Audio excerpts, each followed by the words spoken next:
Hello everybody, қалайсыздар ағылшын тілін үйренушілер. Бүгін біз сіздермен артикл жайлы екінші сабағымызды бастаймыз. Екінші ережені оқиық. Егер зат бірінші рет айтылса, белгісіз артикл en қолданамыз. Яғни сөйлемде немесе контекстте бірінші рет айтылса, біз белгісіз артикл қолданамыз. Екінші ережені қараймыз. Ал егер сол зат екінші рет айтылса, онда белгілі артикл the қолданамыз. Мысалы, this is a book. Мынау кітап. Бұл жерде кітап, book бізде зат есім. Ол бірінші рет қолданылатыр. Демек, белгісіз артиклін қолдандық. The book is interesting. Кітап қызықты.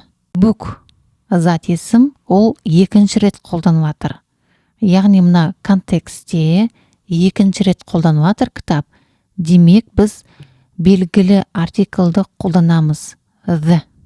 Яғни бізге бұл кітап уже белгілі қандай екенін мына жерде айтылып кетті. Сондықтан да белгілі артиклін қолданамыз, егер екінші рет қолданса. Жаттығу жасайық. He hasn't got car. Ода машина жоқ. Has not got car. Яғни машина бізде зат есім, ол бізде бірінші рет қолданылатыр. Яғни мына топикте, контекстте, сөйлемде бірінші рет car қолданылатыр. Демек, бізге ол белгісіз қандай машина екенін. Демек, біз белгісіз артиклін қолданамыз. A car. But he has got computer. Бірақ ода компьютер бар. Компьютер бірінші рет қолданылатыр. Сондықтан да ол компьютер бізге белгісіз. Демек, белгісіз артиклін қолданамыз. Computer is new. Компьютер жаңа. Компьютер екінші рет қолданылатыр бізде. Мына жерде бірінші рет қолданып кетті, я? Енді екінші рет қолданылатыр. Computer деген зат есім. Демек, ол бізге белгілі. Демек, the белгілі артиклін қолданамыз. His friends have got cat and a dog. Оның достарында have got бар, мысық және ит. Біз алдыңғы сабақта өттік. His бізде тәуелдік есімдік. Менің, сенің, оның тәуелдік болғандықтан біз артикл қолданбаймыз. Кім түсінбеді, алдыңғы сабақты көреміз, сол жерде біз жаттығу жасағанбыз. Cat. Cat бізде бірінші рет қолданылатыр. Демек, ол бізге белгісіз артиклін қолданамыз. Dog. Бірінші рет қолданылатыр, бірінші рет айтылып жатыр dog.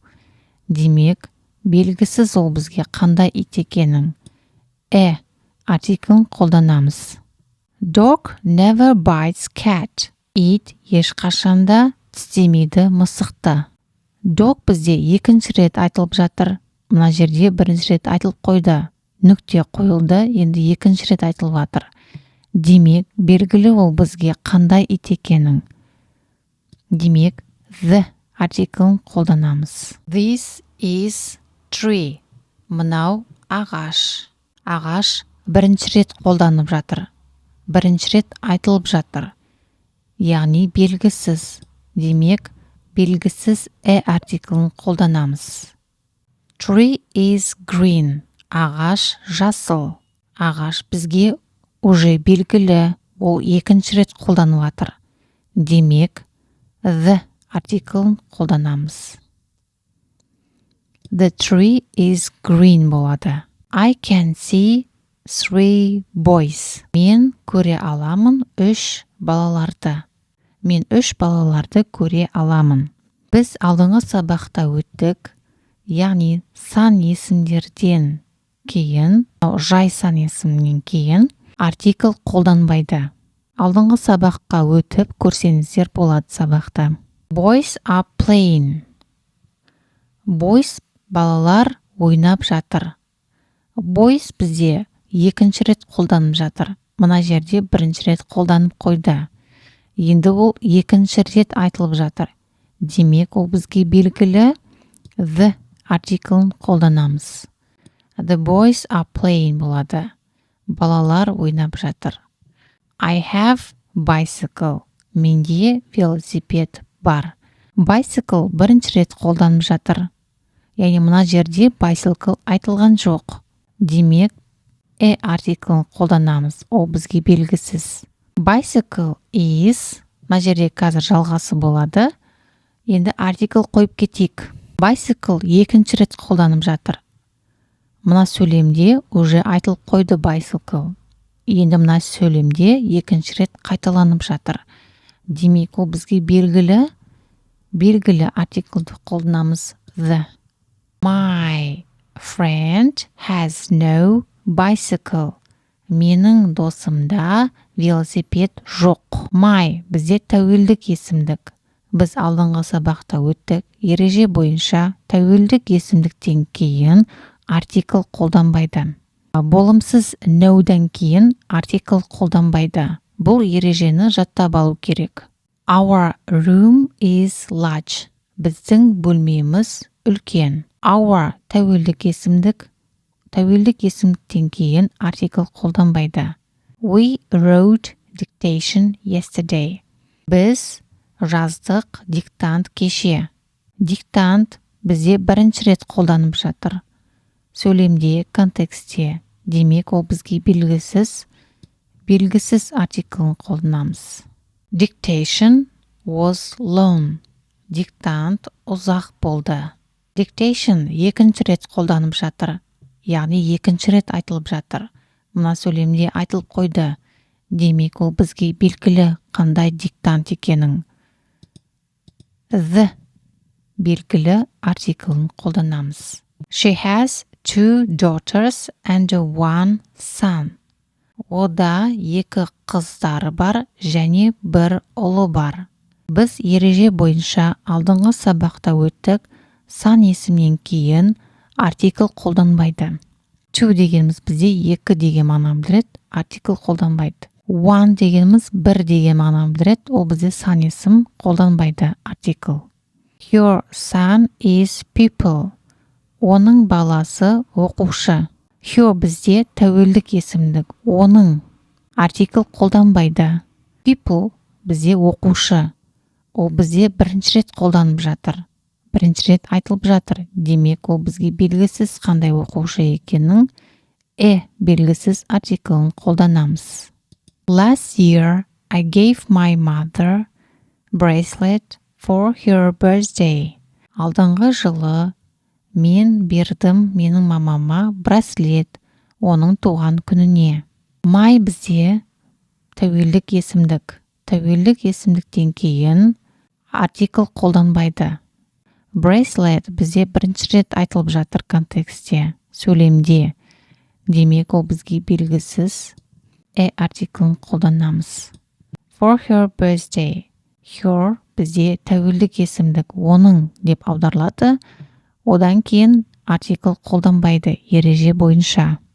She liked bracelet. Ол браслетті ұнатты. Браслет екінші рет айтылып жатыр.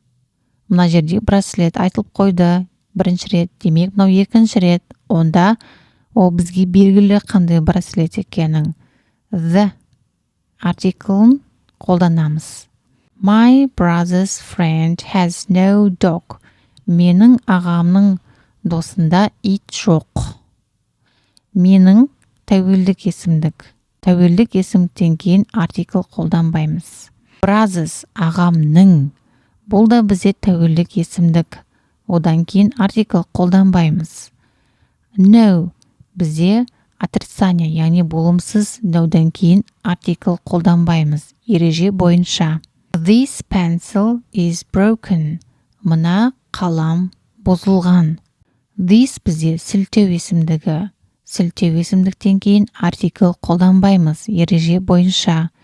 Алдыңғы сабаққа өтіп көреміз. Give me that pencil, please. Маған ана қаламды берші, өтініш. That, анау, сілтеп тұр қолмен, анау. Демек, артикл қолданбаймыз. She has ball. Ода доп бар. Доп бол бізде бірінші рет қолданып жатыр, айтылып жатыр. Демек, ол бізге белгісіз артиклін қолданамыз. Ball is big. Доп үлкен. Екінші рет қолданып жатыр. Мына жерде бірінші рет айтылып кетті. Демек, the артиклін қолданамыз. Мына жерге не үшін көп нүкте қойған мен түсінбедім. Өйткені bigтан кейін ешқандай зат есім жоқ. Артикл біз қолданамыз тек қана зат есімнің алдында. I got letter from my friend yesterday. Мен кеше, yesterday кеше өзімнің досымнан хат алдым дейді. Got алу. Letter хат бірінші рет қолданып жатыр, бірінші рет айтылып жатыр. Демек, артиклін қолданамыз. My friend менің досым деп тұр. Менің бізде ол тәуелдік есімдік. Тәуелдік есімдіктен кейін артикл қолданбаймыз. Letter was interesting. Хат қызық болды. Letter бізде екінші рет айтылып жатыр. Мына жерде айтылып қойды бірінші рет. Демек, ол хат бізге белгілі қандай екенін. Белгілі артиклін қолданамыз. When they were in Geneva, олар Женевада болған кезде, they stayed at hotel. Олар отельде қалды. Отельде түнеді дейді. Отель, hotel бізде бірінші рет айтылып жатыр. Демек, артиклін қолданамыз, ол белгісіз.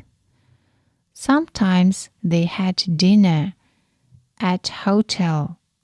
Кейде олар кешкі ас ішетін отельде. Отель екінші рет айтылып жатыр контексте. Демек, бізге белгілі болғандықтан the артиклін қолданамыз. Sometimes in restaurant. Restaurant дегеніміз ресторан.